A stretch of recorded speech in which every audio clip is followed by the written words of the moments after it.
Hi, everyone. This is Tony Seibert. I'm here with Rebecca Smith-Bindman. I'm a professor of radiology at UC Davis in Sacramento, California. Rebecca is a professor in the departments of radiology, biomedical engineering, and others at University of California, San Francisco. Today in this webinar, we're going to talk a little bit about what we are interested in terms of radiation dosing in the clinical environment.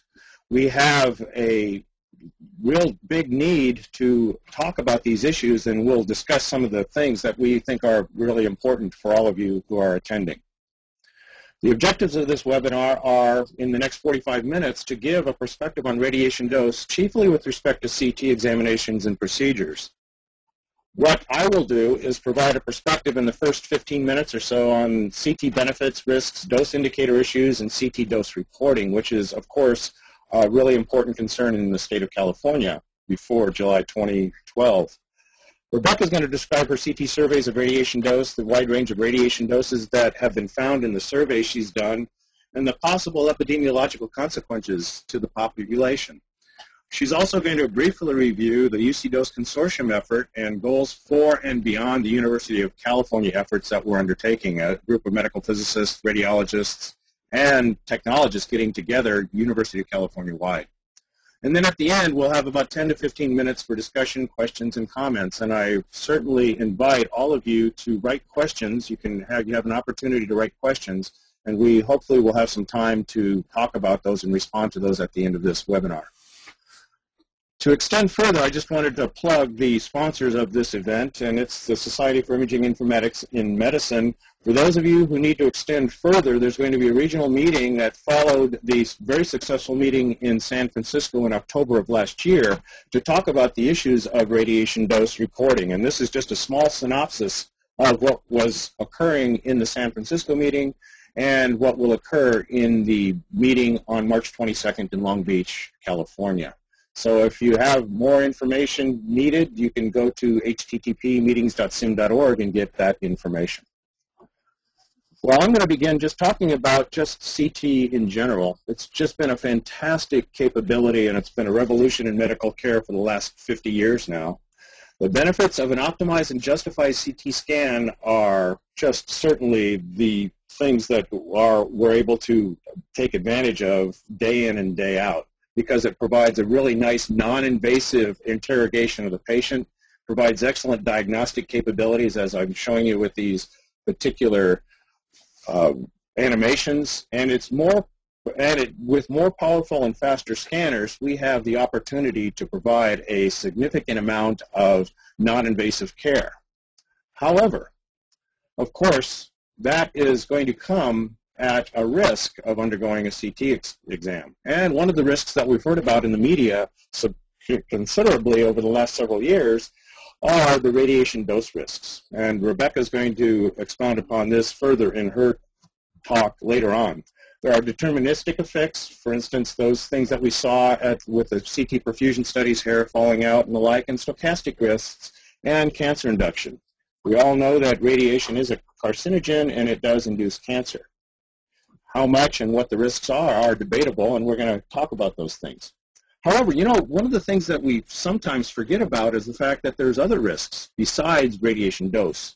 Overuse of CT in lieu of other examinations, the use of contrast agents, and the fact that that does have an untoward effect on the patient. If we use too little dose, low quality and non-diagnostic studies are also a really significant risk. Another risk that we've found and that we need to continue to work on are the fact that the technology is outrunning our ability to train technologists, and sometimes the operators are uninformed and do not provide the appropriate optimized study. Lack of periodic calibration and quality control. The accreditation requirements that the California is going to be requiring and Medicare is requiring as well are going to go a long ways in helping improve and optimize the study. And what about the risks of not doing the study? So we have to weigh all of these risks relative to the benefits that are unmistakably relevant to the actual use of CT in medicine. Well, the CT dose reporting, there's a big need, and there's now a law, somewhat of a knee-jerk reaction as a result of the really high overdoses that occurred with respect to CT perfusion, which caused a lot of uproar in the media. And then the small child in Mad River, California, just north of here from Sacramento, where a technologist unexplainably hit the button 150 times to overexpose a small child. Now, as a result, everyone wants dose information. The fact is, however, that the methods of measuring, determining, and calculating dose in CT are incomplete. And that gives rise to a lot of issues that we need to tackle as we move forward. So how do we report the CT doses that are received by patients? Well, currently we have dose indicators. And those dose indicators are the computed tomography dose index, the volume computed tomography dose index, and the DLP, the dose length product. How do we get that information, and what are the issues related to those, and how do they relate to the patient? Well, we can get the information from a dose summary page. This is part of the state of California law that there needs to be something like this sent to the picture archiving and communication system. And what it does is provide you with information about the exam, the number of series, the CTDI vol, the DLP in their various units in milligray and milligray centimeters, and some other pertinent facts that allow one to somehow get an idea of how much radiation exposure was given to the patient. But it's not a perfect methodology, as I will expound upon in the future slides. There's also a radiation dose structured report, the RDSR, which now, instead of having a picture of the information, there's actual information data that you can parse. However, not all scanners provide the radiation dose structured report. In fact, some very early scanners don't even provide the radiation dose secondary capture picture. Once we have the ability to get to that information, well, what do we do with it? Well, we can participate in a dose registry, such as the Dose Index Registry by the American College of Radiology, that allows us to compare our results with peers. We can accumulate dose for inclusion in the patient record. However, that accumulation of dose is somewhat suspect and problematic due to the way in which we try to estimate the dose as a result of the CTDI and DLP indicators. In the state of California, which we're now embarking upon in July of 2012, we have to provide the CTDI vol and the DLP. How we do that is questionable, and I'll give rise to a couple of issues related to that as I go on. There are lots of ways to go wrong, though, by just blindly reporting CTDI vol and DLP, because of the fact that there's a mismatch of the body size to the dose phantom size. Now, I'm going to explain to you in the next several slides how the CTDI vol is actually calculated by the scanner and how it relates to a plastic phantom as opposed to an actual patient body. The fact that when you scan different parts of the body, the accumulation of these indices is inappropriate. And, of course, what we would like is a magic single number. Now, that single number is called effective dose. Sometimes the conversion factors that convert effective dose convert DLP to effective dose are problematic because of the mismatch of body size and things that I'll talk about further on. Wrong coding of the examination. So for those that are not really well aware, what is the CTDI? How is it measured? Well, here's a picture of a CTDI phantom. Doesn't look very much like a patient. It's 32 centimeters in diameter for a body equivalent with a 15 centimeter length. And you see that there's areas in which we can put a pencil chamber. You can see the dosimeter just a little bit in front of the plastic cylinder that the physicist puts in the center and in the periphery of that phantom. And that measures what is known as CTDI 100.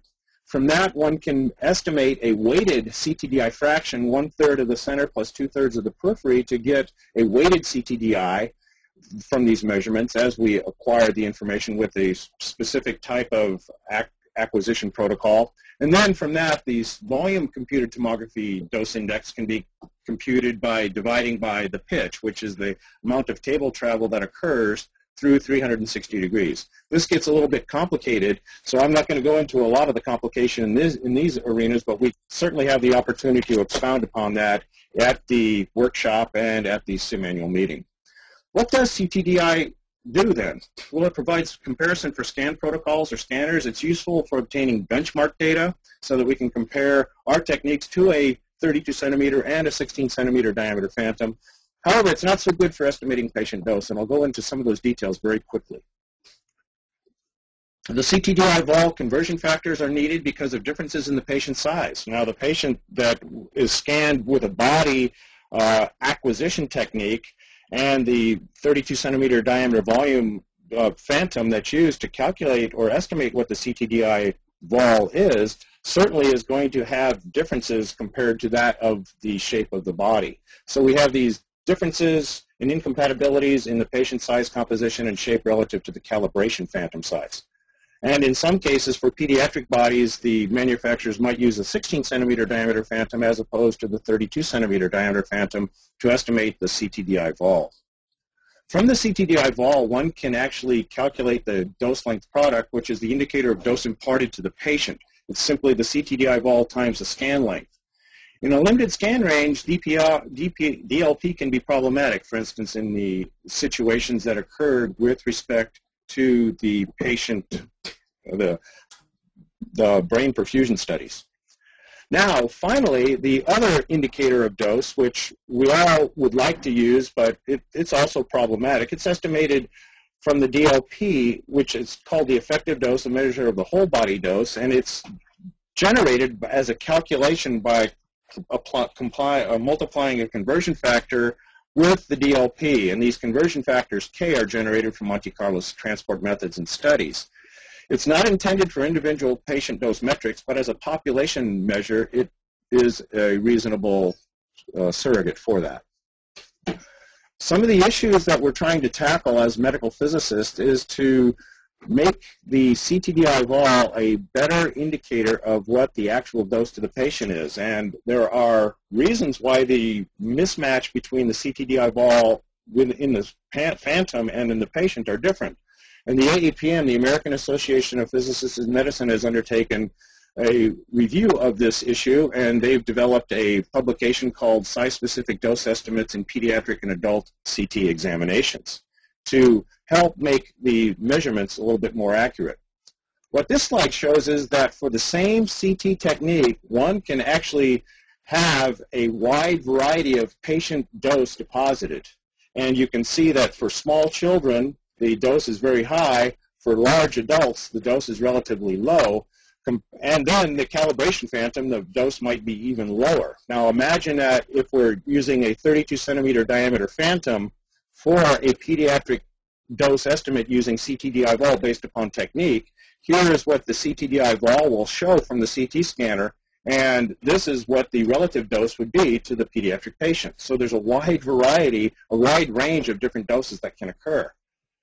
There's been a study, and the whole point of the Task Group 204 measurements were to determine whether or not CTDI vol could be corrected for variations in patient size, and 4 different investigators, Cynthia McCullough at Mayo Clinic, Tom Toth and Keith Strauss, who did actual standard phantom measurements. John Boone at UC Davis did Monte Carlo phantoms using a wide variety of different phantom thicknesses, and then Mike McNitt-Gray at UCLA used anthropomorphic Monte Carlo phantoms to see whether or not there was some way in which we could use the CTDI vol in a practical way.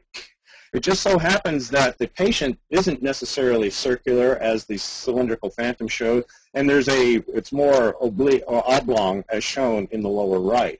So if one can determine an effective diameter, then what can happen is, if we look at what the CTDI vol varies as a function of a patient size, as shown in this slide, if one normalizes the CTDI vol for each of the individual scanners to a specific point, an interesting thing happens that all of the values collapse onto a relatively similar type of function, normalized output function.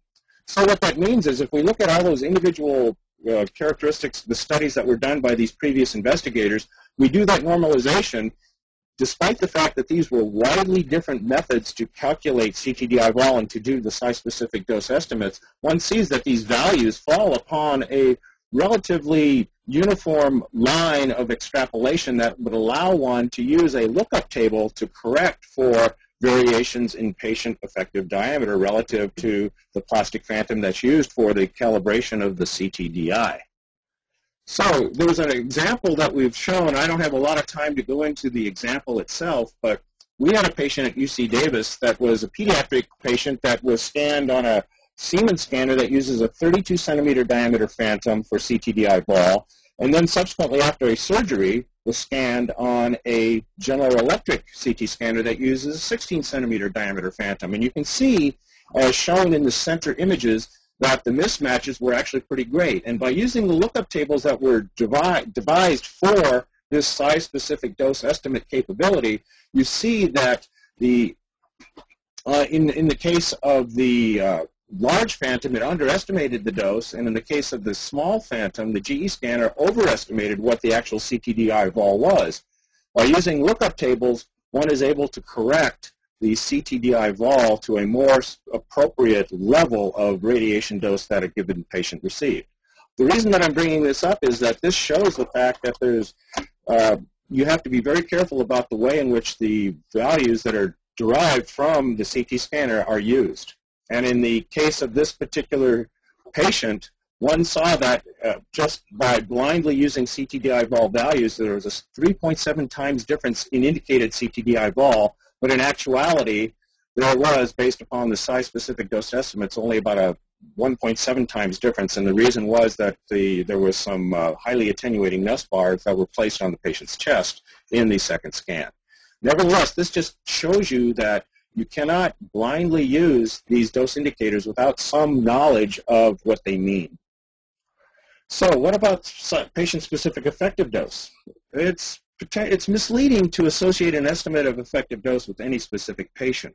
We can use K-factors that are generated by various groups. Here's the example of the K-factors for various types of patients in age and what types of regions of body, and you have these K-factors that will take the DLP that's generated by the CT scanner, multiplied by this K-factor, and an effective dose can be calculated. Now, for a population, I think this is okay, but for an individual patient, it's a little bit problematic and worrisome to be used as a direct indicator of what a single patient dose, without any corrections that I've shown you need to be done in terms of CTDI vol and ultimately DLP. So there's some questions related to the use of this type of information. In terms of what the California dose reporting law, which is known as Senate Bill 1237, which was passed in 2010, the latter part of 2010, it has 3 sections that require users of CT scanners in the state of California to report dose, and that the dose indices that need to be reported are CTDI vol and DLP. There's also 2 other sections, one that requires accreditation, and by the way, this begins on July 1st, 2012. Accreditation is required in July 1st, 2013. And then there's high doses from CT. I'm not going to get into this issue right now because it becomes even more complicated, and it also involves therapy. But let's just take a look at the Senate Bill 1237 important clauses. The first is, commencing in July 2012, that the patient protocol page needs to be electronically sent to the picture archiving and communication system in those places that do have them. And then also there needs to be a recording of the dose, the CTDI vol and the DLP, that are able to send the information directly to the radiologist report. The problem is that not all scanners are capable of sending the radiation dose structured report, and it would be nice to electronically integrate with the radiology report. So there's a lot of efforts on being able to do this to be able to meet the letter of the law. For the purposes of the Section F in this particular law of dose reporting, the CTDI vol and the dose length product need to be included in the radiologist report. Now, despite the fact that they may or may not be relevant to, without any corrections to the specific patient dose, is an issue that we're working on. So for Mike McGray, how do we report dose correctly? Well, at phase 0, we're currently here. We can actually meet the letter of the law right now. Have the radiologist manually dictate the CTDI vol and the DLP for each of the individual series, or sum them. It's still unclear as to what the appropriate thing is to do, but to accumulate the CTDI vol and the DLP is not correct. So phase 1, we're part of the way here. The DICOM structured report can be manually dictated in the radiologist report. Some scanners create the DICOM structured report, but it's not easy to read and to dictate. Where we want to be before July 1, 2012 is to auto-insert the appropriate values, the CTDI vol and the DLP in the radiologist report. In phase 3, where we want to be is do corrections, such as the size-specific dose estimate example that I showed you, and auto-insert that into the radiology report. Phase 4 to get even more sophisticated and more accurate, and what that means is to do body size adjusted accumulated organ doses. Rebecca hopefully will talk a little bit about the UC dose effort, and I will leave that to her, but we're moving towards being able to provide organ doses and other body size adjusted doses, the things that we're doing in this University of California wide effort. And then phase 5, where are we headed from here? There's a lot of room for expansion and improvement. There's no question. At UC Davis, I'll just very quickly state that what we're trying to do independently is to take the DICOM dose structured reports, as you see on the left from the CT scanners, send the dose page to the PACS system, but also send the radiation dose structured report to an interface engine that then extracts the information, packages it into an HL7 message that will go to our radiologist dictation, and that radiologist dictation report will have the CTDI vol and the DLP inserted automatically, and then it will send to our radiology information system, and then ultimately to our EMR system. There's a wide range of things that need to be done, and you can see that the amount of people and the amount of things that need to be considered are very considerable. Ultimately, what you want to do is, and this is a page of our EMR, it will be in the radiology report and the radiology information system as well, is to have the indicators on a series-by-series basis. Initially, what we've started is just accumulating the CTDI vol and accumulating the DLP, which is incorrect. We know that. But ultimately, we want to first achieve this capability, which we've done, and then move forward to be a little bit more granular in getting individual CTDI vol and DLP situations in the report. Now, there's a disclaimer that we think that we need to use. I'm not going to spend a lot of time because I am running out of time. But the dose indicators for CTDI and DLP are somewhat problematic, and the disclaimer states that the patient dose may or may not be accurately represented by these values. And the bottom line is that if there are questions with respect to these types of studies, a medical physicist should be consulted. In summary, what I would like to bring to you today, and we'll hear from Rebecca as well, it's tempting but incorrect to use simplified approaches such as effective dose for determining individual patient doses and risk. As a population metric, it might be okay. CTDI vol is useful for comparing the quantity of radiation delivered by scan protocols or achieving a specific level of image quality, but it cannot be used as a surrogate without correction factors as a surrogate for patient dose. Estimation of organ dose and use of age and gender-specific risk coefficients are necessary to determine individual risk.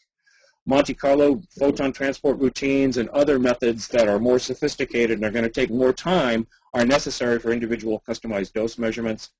And one of the things that I wanted to point out is that at each level from dose to risk, there are certain levels of uncertainty that expand as we try to determine what the actual cancer risks to an individual are.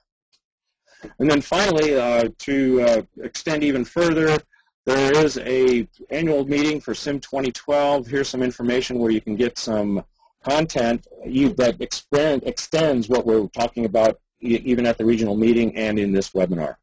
So with that, what I'd like to do is turn over the platform to Rebecca Smith-Bindman, who's a professor in radiology and a wide number of other endeavors at the University of California, San Francisco.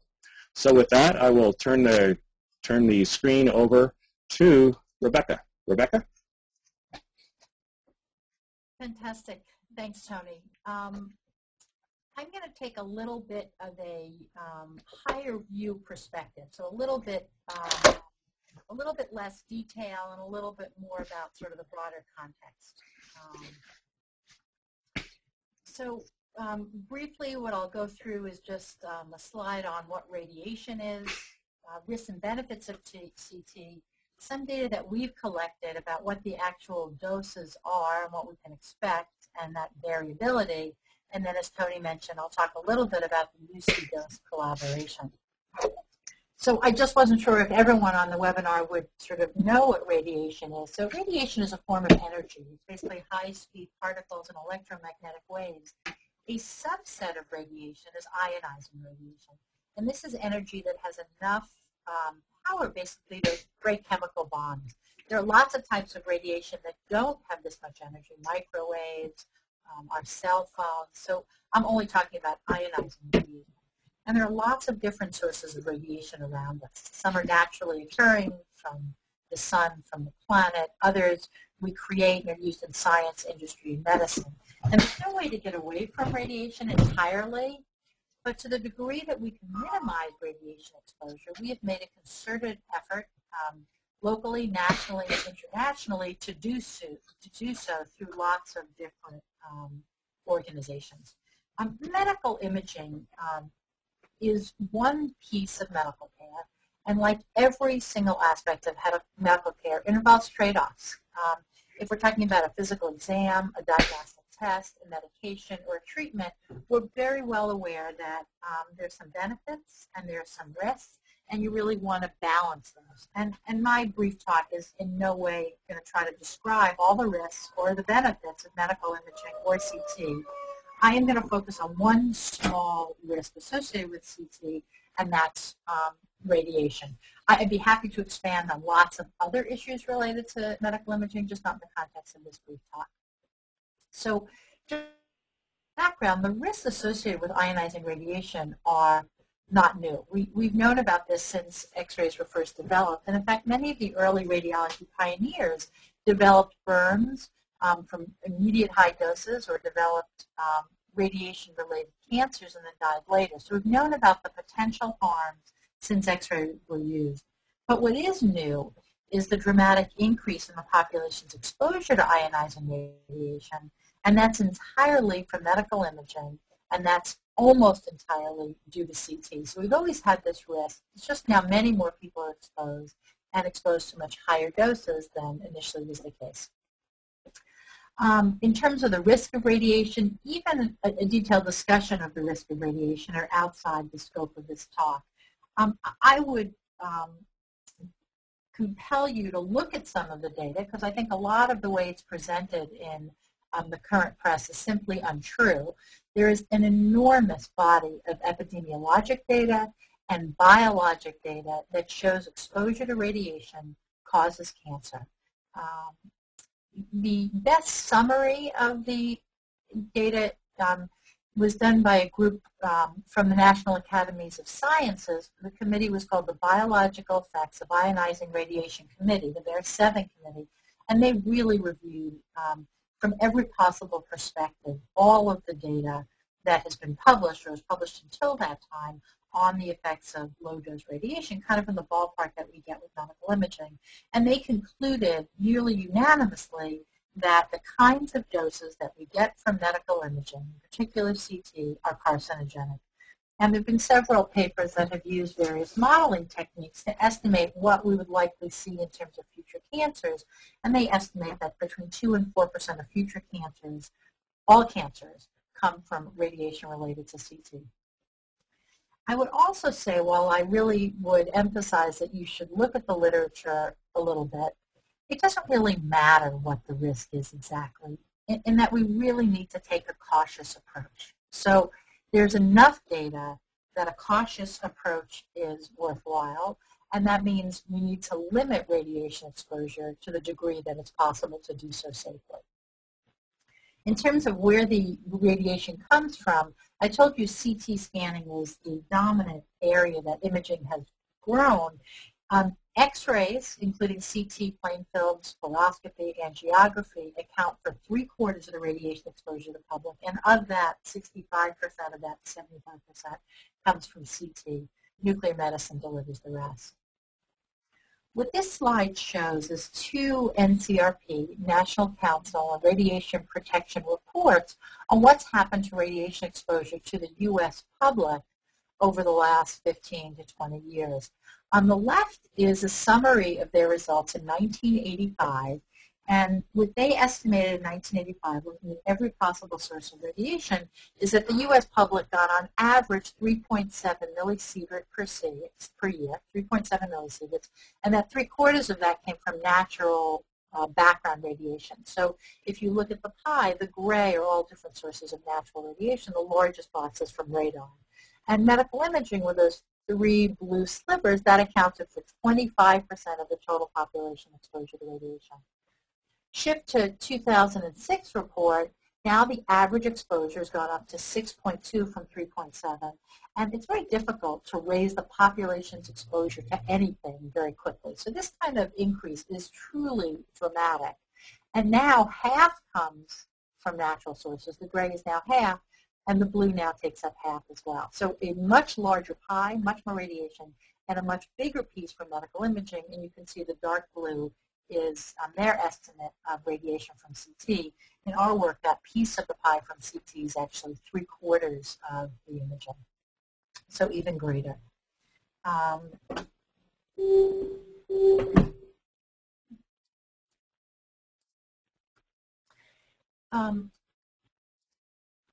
I wanted to sort of give you a sense of what's happened to cumulative radiation exposure from the perspective of prospectively collected data that we collected. And so the study that I'm showing you has to do with data that we collected across a large number of HMOs in the country. Overall, there were 2 million members who we collected their data each year over 15 years of follow-up.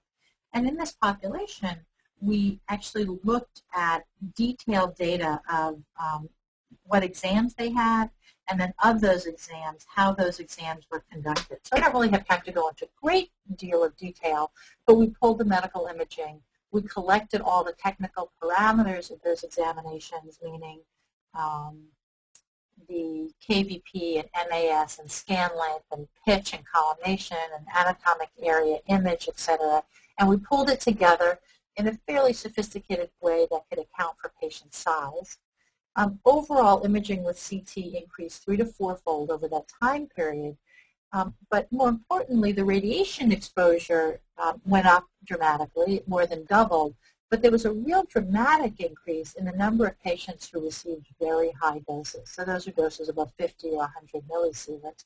To put it into context, by the last year we studied, 2010, 16% of patients imaged had an annual dose above 20 millisievert. 20 millisievert is the annual allowable occupational exposure in most of the Western world, and 5% had a dose above 50 millisieverts per year, and this is a dose that occupational workers are allowed in the U.S. These are doses that are uniformly considered in the high range and associated with cancer and should be minimized. I also wanted to point out that the doses per scan, using every measure you can imagine, were high and highly variable. So this figure just shows sort of the use of CT over time. And again, I'm not trying to say that using CT in this amount is good or bad. It's just going up a lot. So by the last year we studied, 2010, all the way on the right in our graph, we were doing across these HMOs, and it's a very large sample size, not quite, just under 200 CTs per 1,000 patients per year. So 1 in 5 patients, the equivalent of 1 in 5 patients were getting the CT scan per year. So those are pretty high doses.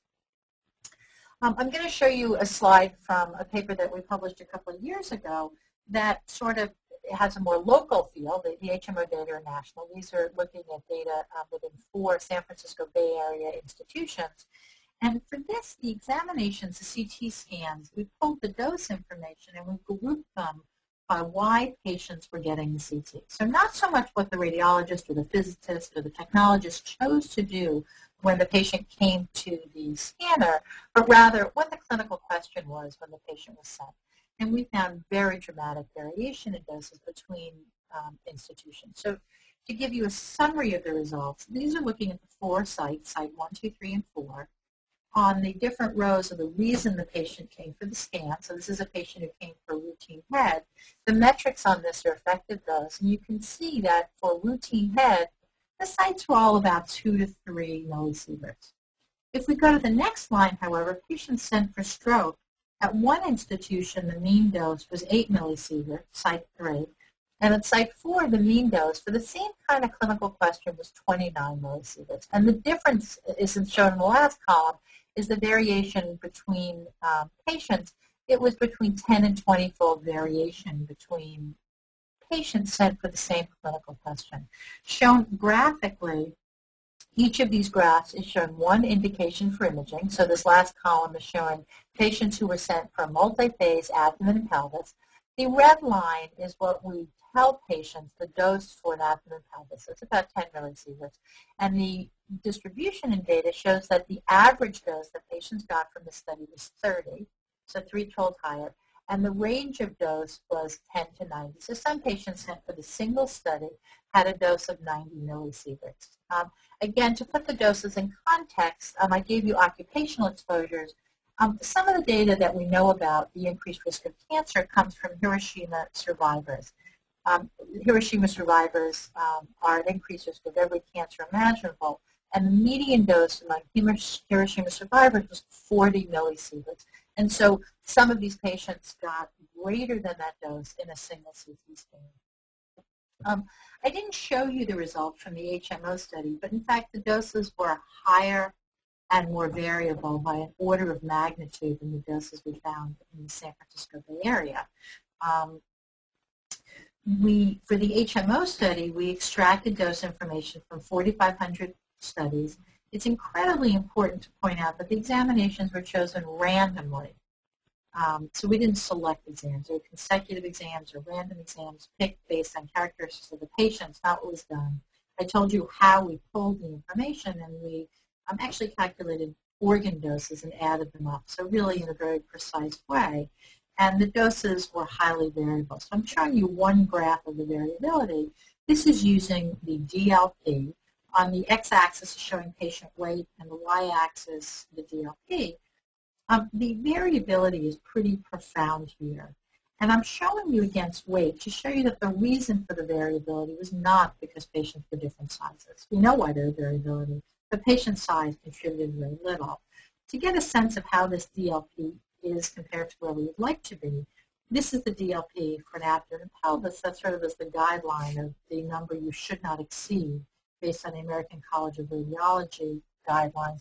And so most patients were comfortably high above this target dose.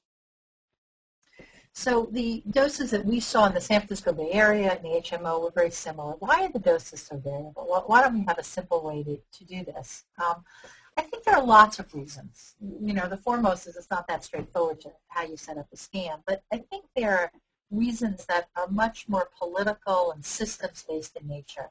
One of them is that there are no clear dose targets set for CT in the United States, and this contrasts profoundly with basically every other Western nation. We don't know what these doses should be. We're unwilling to set clear targets, and therefore it's hard to reach targets if we don't set them. There's no professional or governmental organization responsible for collecting and reporting dose information. The California bill that Tony told you so much about is actually the first attempt in the United States to legislate data collection and subsequent standardization. Because there are few targets and few standards, radiologists are often unaware of the doses that they're using, shockingly so. And because they have to choose from a lot of different clinical questions to answer, and because we don't have these standards, we do things differently at every institution and within institution between doctors. And I think something that's really important to consider is that the technical improvements in CT have ironically and importantly led to the capacity to have doses get very high and have led to higher doses for a growing number of examinations.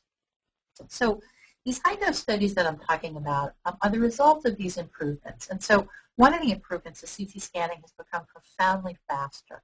And this increased speed has allowed us to scan larger and larger regions of interest, as well as to create multiple phase studies. So not go through the lungs and heart once, but go through them 4 times. This was simply not possible in earlier stages of CT. The machine would overheat. You had to give the machine a chance to rest. You certainly couldn't scan a patient 4 times. Because of these advantages in terms of the capacity to do multiple phase studies, we started to develop these sophisticated imaging techniques that rely on these multiple phase studies, such as the brain perfusion scans. And those are the scans that had the profound overdoses that started to be reported in Cedars-Sinai and has led to so much interest and concern about CT.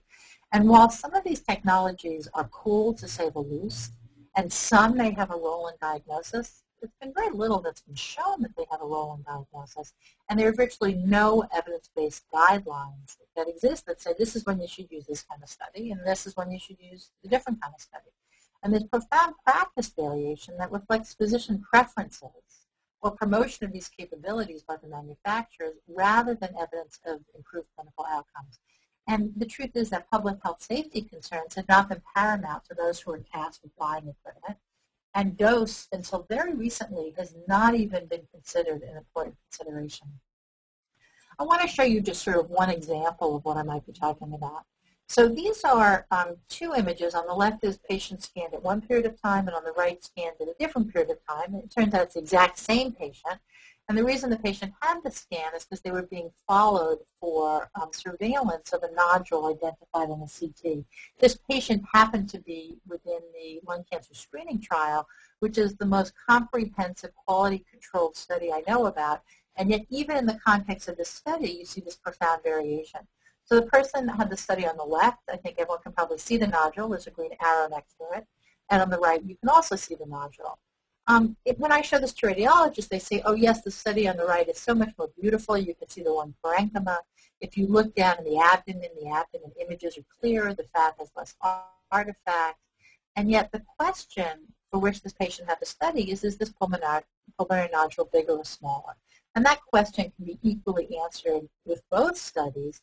And yet the study on the left is a low-dose chest CT, had a dose of 1.5 millisievert effective dose.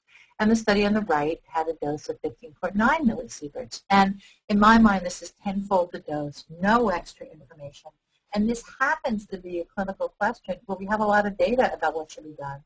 And a lot of surveys that say radiologists don't know this data, don't know what studies they're doing, don't know what studies they should be doing. And so it highlights the fact that we have a technology to lower dose that we don't use, and we have technology to get pretty pictures that we do use, and there's no improvement in patient outcome when we go for the high-dose study. So I mentioned that technically there are a lot of things to do to set dose. It's not like you press a low-dose button. The differences in the doses reflect the choice of the different protocols. And there's single and multiple phase protocols. You could have different settings in terms of MAS scan lengths. Different manufacturers, different models have a whole lot of different functionality. Patient weight certainly accounts for some variation in dose, but it's a pretty small amount. It's about twofold variation in dose due to weight versus 100-fold variation due to other factors. And my view is let's get rid of some of that other variation due to the other factors, and then we can spend a lot of time trying to perfect our estimation of dose based on weight. I think there's no reason we shouldn't be doing that, but we've got to really get rid of some of this profound variation that's really unacceptable, and that our patients are now telling us, and our policymakers are telling us it's unacceptable. There are all these different ways of imaging patients, and as I said, there are very few evidence-based data that says one approach is better than the other. Although despite this lack of data, there are often very profoundly strong opinions on the topic. So my last slide, I wanted to tell you a little bit about the UC Dose collaboration. UC Dose stands for University of California Dose Optimization and Standardization Endeavor, and it's a collaborative project across the 5 University of California medical centers. It was funded by the University of California Office of Health Quality and Improvement, and the goal was to both improve the quality and help UC sort of really take a leadership role in moving quality forward in this area.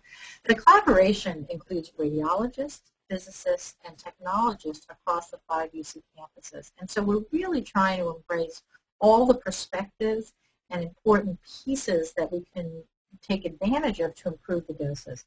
The major goals are first to standardize doses across the campuses for the most common indications for CT. And those are to be done in such a way that we can optimize the diagnoses that we make and minimize the dose while we do that. So we're not just trying to lower doses across the board, but really use appropriate doses and try to get away with the lowest doses that we can to answer the clinical questions.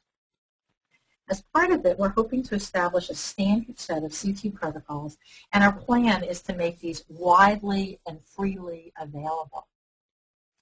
We're also planning, as Tony alluded to develop a consensus around the best way to report dose information, both for patient knowledge, physician knowledge, as well as to respond to SB 1237.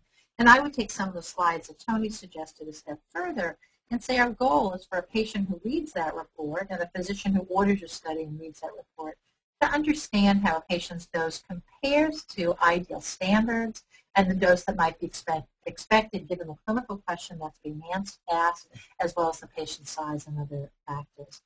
Lastly, and very excitedly for me, we're going to host a very large virtual conference in approximately a year that's going to focus on education of attendees around CT radiation dose reduction techniques, and will be a forum for discussing related issues such as how to assess your dose at the institution, how to comply with some new national quality guidelines. The National Quality Forum has endorsed measures of quality around CT, and very simple to apply these quality criteria to figure out how you're doing as well as how to lower dose. We're also going to have functionality where sites can upload their data and we can give them an audit report how they're doing. We're going to have meeting rooms for referring physicians to figure out how they're doing, how to use imaging more wisely. We're going to have talks focused on lowering doses for children, thin patients, obese patients, and then a whole session focused on complying with local and national guidelines and helping sort of people who use radiation, even in a peripheral way, administrators, understand the context of what they need to know about radiation dose. So, and the meeting will be extraordinarily inexpensive and we hope very widely attended. So that is the end of my few slides. I really appreciate your interest in hearing this, and then I'll send it back to Tony, and hopefully there'll be time to answer questions. Thanks very much. Well, thank you very much, Rebecca. I really appreciate the time that you've spent to talk to everyone. You know, we've had some questions. I've tried to respond to some while I've been listening to your presentation. I certainly welcoming any questions that you might have. I will respond to a couple of the questions right now, and I sent some back as we were speaking. One of the things that I've been very excited about is the UC dose effort that we're undertaking, and Rebecca, being the PI, has shown us a really nice way to look at in a more global sense, as opposed to at least from a medical physicist perspective, about all the issues that need to be concerned. We also are really wanting to optimize protocols. Some of the things that we will talk about in the meeting in Long Beach and at the SIIM meeting in Orlando later on. Optimization and justification are certainly important things to consider when we're using CT. Let me just take a look at some of the questions that I had. There was a lot of questions on the issues related to the way in which we can get information from the CT scanner to the radiologist report in terms of cost. I mean, it just costs a lot if you're trying to do it on your own in terms of manpower and information technology services. I just want to point out that there's a lot of third-party vendors available nowadays that can help with your need to auto-populate the radiologist report in one way or another, and many of those vendors will be at the regional meeting in Long Beach. So if you have some real strong needs to meet with some vendors and talk to them, that would be a good opportunity for you to compare one vendor versus another. With respect to the issues on the cost of doing this, it's really pretty difficult to really figure out. There was a question on how can you send a DICOM RDSR to an HL7 interface engine. Basically, you actually, normally what you have to do is set up your CT scanner. The CT scanner has to have the capability of being able to send the DICOM RDSR to a specific target or to your PACS. Unfortunately, many PACS cannot accept RDSRs and will cause them to either do something awry or something that is not appropriate, at least with today's technology, and being able to provide that RDSR. With respect to a question, if there's any other questions, feel free to bring them in. Rick, well, I won't say the names, but there's one question on cancer induction at diagnostic levels are estimated by some, but there's no consensus. Do you have any response to that, Rebecca, in terms of how one can, with using, I guess you use a linear non-threshold criterion to be able to estimate what the doses at low levels, otherwise diagnostic levels, are. Do you want to respond to that? Yes. Can you hear me? Yes. Happy to. So I think there are a couple of issues. I think the first issue is that it is no longer, in my mind, an acceptable approach to say, well, we don't really know the risk, therefore this is not a concern. So that's just not acceptable. We're just not going to get away with it in the medical community. There's way too much knowledge and concern to do that. The second thing, there's an enormous amount of discussion about the linear no-threshold model. And I just want to give you a second of what that model tries to address. It tries to address that we have very good information about the association between exposure and risk in some range of doses. And yet we might be interested in what the risk is at very low doses where we don't have directly observed data. And so I would say, well, we don't really know the harm of a chest x-ray kind of dose or an airport scan radiation dose.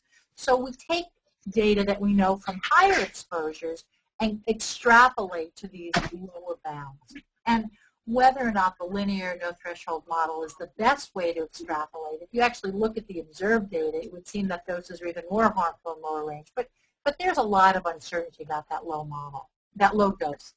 But the doses that we're talking about for CT scanning are absolutely in the range where we have directly observed evidence that the doses are harmful. We're nowhere near the linear no-threshold model needs. We have observed data that they're harmful. So in the range where we're talking about CT, we know that it's harmful, and we have pretty good estimates of the quantification of the harm, both from basic science and from very large amount of epidemiologic data. I'm an epidemiologist, so I believe in epidemiologic data.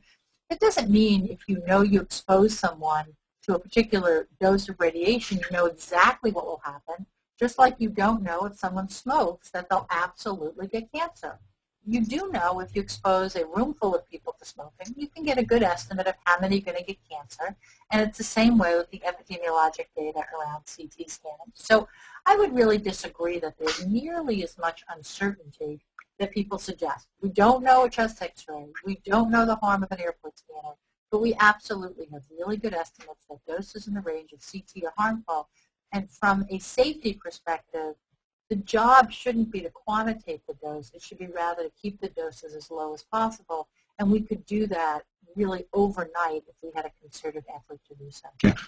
What types of dose ranges are you talking about there, Rebecca? Like 10 millisieverts, 30 millisieverts? I would say that, you know, I showed the multiphase abdomen pelvis scan is a routine kind of abdomen pelvis scan that we have. And the average dose for that single examination is 30 millisieverts. And we have some very large series data that says that if a person gets one CT scan or more, they're likely to get 2. So all of a sudden, we're talking doses that are kind of in the range where people sort of roll their eyes and say, you're kidding, why are we using those kind of doses? We don't need to use those doses. I think the evidence in terms of what the bottom threshold that we know that there's risk and that we can quantify it is 10 millisieverts. And we're talking about doses for CT that are routinely much higher than that. Okay. There's a question, how often are referring physicians inquiring about dosage reports? Do you have a feel for that, Rebecca, at your institution? I know that everybody's becoming aware of the dose reporting law. Well, what's happening out there? It's pretty interesting. At UCSF, we have been putting the radiation dose in the medical record for a while, and we get very little feedback from the referring doctors about it. And I think part of it is it's placed in the report in different sections, either using DLP or CTDI or effective dose, but it's not explained very well. It's an area that I think we really need to improve what we're doing, and that's why I'm sort of pushing UC Dose to not just get it technically right, that Tony's insisting on, but also gets the communication piece right so that people understand like how to make use of this information. So in general, we've been putting that information in the medical record, and there hasn't been an uproar about it. There hasn't been very many questions or concerns about it.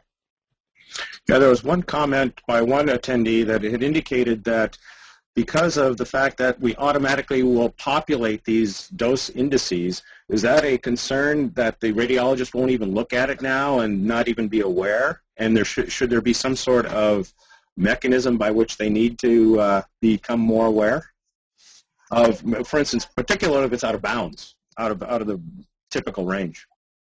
So I think that's a really interesting question.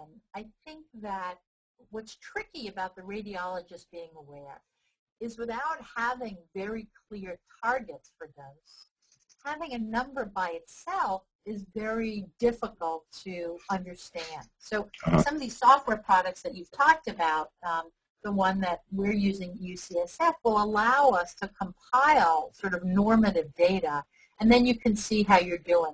So part of what we're hoping to do at our meeting in a year is that people can upload their data, see how they're doing, and that will give them a framework. Absolutely, the radiologists need to start getting engaged in this dose information. Well, for some other questions, there are questions by the attendees. One of them asked, how much did it cost for UC Davis to create their auto-reporting CTDI/DLP into the RAD report electronic health record? Well, with respect to that, we have a fairly active imaging technology group here at UC Davis, and we embarked upon this because we're also wanting to make sure that we are going to meet the letter of the law with respect to the state. As I showed in the presentation, there are some shortcuts that we have taken, and as a result, we've had a disclaimer that we're going to be applying to this. With respect to costs, it's really difficult to really specifically put cost on this effort. It's a lot. And I think that for most institutions, a third-party vendor would be appropriate to engage in being able to get this capability performed. Going on. As far as you know, are the only ones working on getting a set of standards for CTDI or DLP? Are you the only ones working on getting a set of standards for CTDI or DLP? Well, the American Association of Physicists in Medicine is embarking upon a fairly robust way of being able to more accurately report CTDI that's correct, that's adjusted for patient size, and we're still working on the issues related to DLP and ultimately to determining what the effective dose for a given exam would be. So there's a lot of works in progress on these issues, and I also encourage you to follow the UC dose effort, because we as medical physicists, radiologists, and technologists are tackling a lot of these types of questions, and hopefully in the not too distant future this will be generally disseminated to anybody that's interested in being able to take advantage of this content. We're also realizing that this is a huge informatics item and issue, and I think it's also important. I just want to pat SIIM on the back because of the fact that as an imaging informatics society, they are really tuned in to a lot of the issues that medical physicists don't work on specifically, and as a result, we need to cooperate amongst societies to make sure that we can get these things done in an effective and an efficient way. What about ACR appropriateness criteria? This is another question. The statement, it's actually not a question, it's a statement, and it's safe, and it indicates that the ACR appropriate criteria now actually include relative radiation levels. And that's a good thing, because we've been in a vacuum with respect to, are we doing the right, are we providing the right protocols, are we providing the right amount of radiation dose for a specific exam? And a lot of these doses are very exam specific, as Rebecca had shown in her slide about the CT biopsy of the pulmonary lesion. With respect to very high signal-to-noise ratio objects, you can actually get away with a tremendously lower dose. You don't have to have real pretty pictures, because diagnostically there's not going to be any difference in the ability of the biopsy person to go ahead and find the areas that need to be biopsied, and they can do it very, very effectively at much lower doses. That's where we're trying to really optimize in terms of defining protocols for exam-specific indications. And it might be that we need a high dose in certain situations so that we can make the diagnosis when the signal-to-noise ratio has to be relatively high because of the subtle differences in attenuation that give rise to low signal. And what that means is we have to simply increase the radiation dose to be able to get the signal-to-noise ratio to a level where a confident diagnosis can be made. On the other hand, when you overexpose needlessly, that is something that we want to try to avoid. And the reasons for these workshops, the reasons for making this generally available from a knowledge-based point where we want to try to optimize and justify each study so that we can keep the general radiation dose overall at a level that is as low as practically achievable. Another question is, since we know that the CTDI vol and the DLP is not really telling the full story, don't we have the cart before the horse in recording and reporting these? Well, how can I answer that? Basically, the reason why we're reporting CTDI vol and DLP is because it has been legislated to do so by politicians. And the politicians have these things called knees that sometimes jerk, and as a result of that, we have these carts before the horse, and this is one of those examples. In the future, what we really need to do is have clinically relevant indicators, and CTDI and DLP, as I've shown in this presentation and as Rebecca has also talked about, aren't necessarily as clinically relevant as they should be. And we need to move beyond that and ultimately do what the politicians' intents really are, is to provide an accurate estimate of dose to the patient and to have the accurate indices that will relate to that individual's possible risk. So there's a lot of work to be done. There's no doubt about that. As in nuke med, will the new reporting lead to a misadministration type of reporting to the state? Actually, for nuclear medicine examinations, misadministrations are not included in the state law for California, and therefore will not be required to be reported. I would like to take this opportunity to thank everybody for attending the webinar today. It is really enlightening to me and to Rebecca to have such a large attendance and to have such great interest in these issues that are very, very important to us all. And as a result of the ability to get this information out, we are hopefully going to change the way in which we can improve the safety, accuracy, and capabilities of diagnostic imaging in medicine. I'd also like to thank SIIM for sponsoring this event and to remind everybody that there's a regional meeting that will address these issues and more on March 22nd in Long Beach, California. With that, I end, and thank you again.